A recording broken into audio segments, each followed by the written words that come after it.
Ironi Provinsi Jawa Barat, pemerintahnya punya utang 3,4 triliun rupiah. Rakyat Jabar tak mau kalah utangnya 18 triliun rupiah. Dalam pertemuan antara Deddy Mulyadi dengan para pejabat Provinsi Jawa Barat, terungkap fakta ada utang besar yang harus dibayar hingga tahun 2029 nanti. Gubernur Jawa Barat terpilih Deddy Mulyadi cukup kaget dengan nominalnya yang cukup besar. Pada tahun 2021 saat kepemimpinan Ridwan Kamil, Provinsi Jawa Barat mendapat pinjaman dari Program Pemulihan Nasional alias PEN. Pinjaman tersebut sebesar 3,4 triliun rupiah yang digunakan pemerintah Provinsi Jawa Barat untuk infrastruktur, termasuk pembangunan Masjid Al-Jabar di Gedebage, Kota Bandung. Pembayaran utang terbagi dalam 2 tahap, termin pertama sebesar 2,2 triliun dan sisanya masuk termin kedua hingga 2029.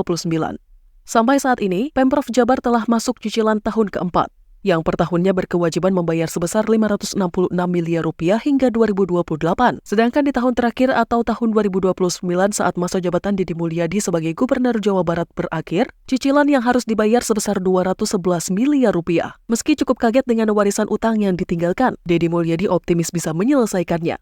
Ia berharap pendapatan Pemprov Jabar bisa meningkat dan meminta jajarannya untuk tidak menganggap utang tersebut beban berat meski nominalnya memang fantastis. Belum tuntas masalah utang yang dimiliki pemerintah, ternyata masyarakat Jawa Barat juga memiliki utang yang nominalnya tak kalah mengejutkan.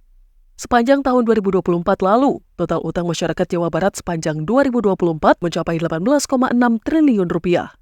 Hal tersebut disampaikan langsung oleh PJ Gubernur Jawa Barat B. Mahmudin pada bulan November 2024.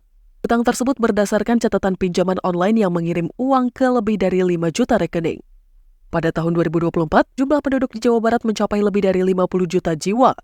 Berarti kemungkinan ada lebih dari 10% masyarakat Jawa Barat yang memiliki utang pada pinjaman online. Padahal bunga pinjaman online terbilang cukup besar, tapi masyarakat masih menjadikannya sebagai solusi instan mendapat utang tanpa persyaratan sulit. Sebagaimana diketahui, pinjaman online memang punya bunga besar, tapi persyaratannya cukup mudah dan cepat pencairannya.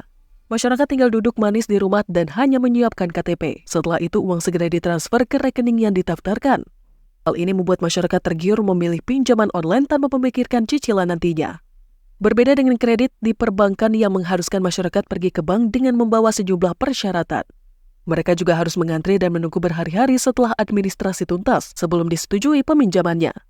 Kala itu, B. Mahmudin telah meminta kepada perbankan agar mempermudah dan mempercepat proses kredit agar masyarakat tak lagi meminjam uang di pinjaman online. Persyaratan dari perbankan juga diminta agar lebih sederhana supaya masyarakat kecil mudah memahaminya.